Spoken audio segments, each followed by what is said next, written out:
जी next topic है chemical burn in hospital. ऐसे हादसा जो कि किसी केमिकल की वजह से हों, किसी गैस की वजह से हों, उसके अंदर हम स्टडी करने वाले हैं। अच्छा जी, कुछ केमिकल ऐसे होते हैं जो कि क्रोसिव होते हैं, हमारी बॉडी के लिए अच्छे नहीं होते, हमारी स्किन को डैमेज कर देते हैं। सबसे पहला एक्शन है इमीडिएट एक्शन, सेफ्टी फर्स्ट।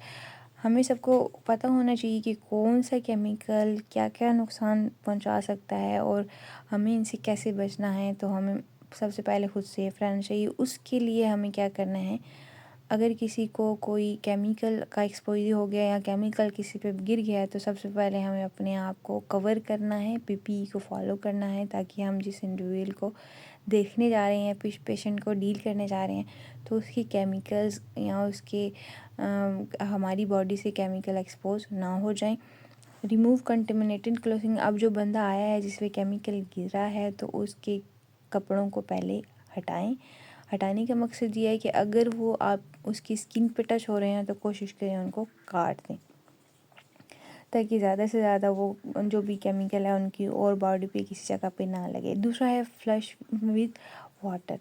आप क्या करें, जिस जगह पे भी वो केमिकल गिरा है, अफेक्टेड जो भी एरिया है, उस पर ल्यूक वार्म वाटर उंडेल दें या फिर फ्लूड कर दें। और अगर आंखों में गिरा है तो आंखों में क्या करें, रिंस करें, आंखों को वॉश करें। और कितने देर के लिए उस पानी को फ्लूड करना है आपने, 20 मिनट तक उस जगह को वॉश करते रहना है।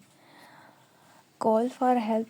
आप अगर जिस पे भी वो केमिकल गिरा है तो उसको किसी को हेल्प के लिए बुलाना चाहिए। अगर घर में किसी का गिर जाए तो उनको रेस्क्यू वालों को फ़ोन करना चाहिए। Assessment. Health care professional will assess extend and severity of chemical burn. तो आप क्या करेंगे, जो भी आपके पास पेशेंट आया है तो उसको सबसे पहले एग्जामिन करेंगे क्या है कि उसकी बॉडी में क्या क्या चीज़ है और कितना गहरा बर्न हो रहा है। दूसरा ये देखेंगे कि आप उसके वाइटल साइन देखेंगे, क्या है कि बंदा उसको कितने % बर्निंग हुई है और उसका ब्लड प्रेशर, उसका शुगर, या फिर वो जो भी उसकी वो जो हादसे के दौरान उसकी बॉडी में चेंजेस आ रहे हैं, फिजिकल चेंजेस, आप उसको मॉनिटर करते रहें। डिकंटेमिनेशन। क्या करें, फर्दर डिकंटेमिनेशन में perform in hospital setting to ensure complete removal of chemical. अब सबसे पहले क्या करेंगे, इरिगेशन का मतलब ये होता है कि वो जो चीज़ें हैं ड्रेन हो रही हैं उनको बहा दिया जाए और जो भी केमिकल एसिडिक नेचर का था उसको अल्कलाइन कर दें या फिर न्यूट्रलाइज कर दें, उसकी एसिडिटी को ख़त्म कर दें और उसकी जो ख़राबी आ रही है उसको रिमूव कर दें। Pain management. अगर पेशेंट को पेन हो रही है तो आप कोई पेन किलर लगाएं उसको। Wound care. आप क्या करें, उसका जो भी जहाँ पर ज़ख्म हुआ है उसको प्रॉपर्ली क्लीन करें। डेब्रीमेंट का मतलब ये होता है कि उसकी डेब्रिज या टिश्यूज़ या ब्लड है उसको वॉश करें एंड ड्रेस को चेंज करें, ड्रेसिंग करें उसकी या फिर बैंडेज करें। आप follow hospital protocol for burn care और प्रॉपर्ली उनकी प्रोटोकॉल्स को फॉलो करें। Specialize consultation. अगर कोई ज़्यादा गहरा कट है या बर्न है तो डर्मेटोलॉजिस्ट से आप रब्ता करें।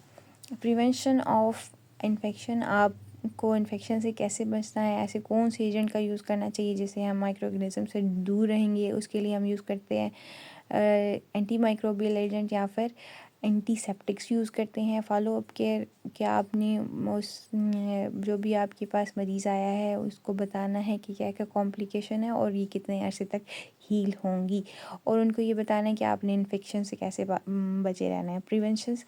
Chemical safety training. Ensure health care staff are train in proper handling, storage and use of chemical in hospital environment. अच्छा जी, आपने जो भी बंदा केमिकल्स के साथ डील कर रहा है उनको प्रॉपर्ली पता होना चाहिए कौन सा केमिकल किस जगह पे स्टोर करना है, उसको कब कब यूज़ करना है। Material safety data sheet. आप जो भी केमिकल यूज़ कर रहे हैं उसके लिए आप शीट बनाएंगे और उनको एक अलग अलग रैक्स में रखेंगे। लेबलिंग। उनको प्रॉपर्ली लेबल करेंगे और उस पर वार्निंग के साइन लगाएंगे और उसके ऊपर वार्निंग के साइन के साथ साथ हम एक और शक्ल लगाते हैं जो कि स्कल और बोन की होती है, ताकि पता लगे कि ये काफ़ी हेजिडस है। नेक्स्ट पीपी को फॉलो करें, मतलब अपने आप को पूरा प्रॉपर्ली कवर करें। Emergency response plan. और अगर आप कभी केमिकल से एक्सपोज हो जाएं तो आपको पता हो कि उस चीज़ जगह को कैसे वॉश करना है, आँखों में गिर रहे हैं आँखों को कैसे वॉश करना है, और इमरजेंसी शॉवर किस तरफ है वहाँ से जल्दी से हम जाके चीज़ों को वॉश करें। दूसरा ये है कि केमिकल्स की मदद से, कुछ केमिकल्स ऐसे होते हैं जो कि गैसेस रिलीज़ करते हैं, उनकी स्मेल काफ़ी ज़्यादा होती है, जिसकी वजह से क्या होता है, हमें प्रॉपर वेंटिलेशन मतलब कि रोशनदान ज़्यादा होने चाहिए और वो रूम एयरी होना चाहिए, ताकि केमिकल जहाँ पर स्टोर किए गए हैं वो केमिकल क्या हो, हवा से डस्ट फ्री हो जाएं।